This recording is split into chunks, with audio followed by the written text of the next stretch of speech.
మన senior heroes ఒకే ఇయర్లో highest ఎన్ని మూవీస్ రిలీజ్ చేశారో ఇప్పుడు చూద్దాం. నాగార్జున గారు ఆయన ఒకే ఇయర్లో 5 ఫిలిమ్స్ అయితే రిలీజ్ చేశారంట. నెక్స్ట్ వచ్చేసి వెంకటేష్ గారు, ఈయన ఒకే ఇయర్లో 6 ఫిలిమ్స్ అయితే రిలీజ్ చేశారంట. నెక్స్ట్ వచ్చేసి బాలకృష్ణ గారు, ఈయన ఒకే ఇయర్లో 9 ఫిలిమ్స్ అయితే రిలీజ్ చేశారంట. అండ్ నెక్స్ట్ వచ్చేసి చిరంజీవి గారు, ఆయన ఒకే ఇయర్లో 14 ఫిలిమ్స్ అయితే రిలీజ్ చేశారంట. ఈ నలుగురు సీనియర్ హీరోస్లో హయ్యెస్ట్ ఫిలిమ్స్ చేసింది మాత్రం చిరంజీవి గారే. వీళ్ళ తర్వాతకి నెక్స్ట్ హీరో శోభన్ బాబు గారు కూడా ఇయర్లో 14 ఫిలిమ్స్ అయితే రిలీజ్ చేశారు.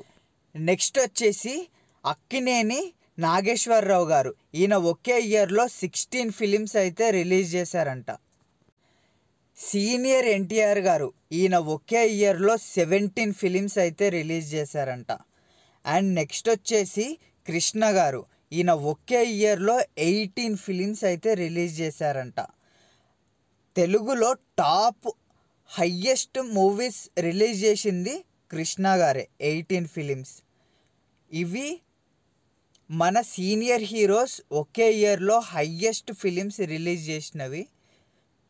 Thank you for watching this video.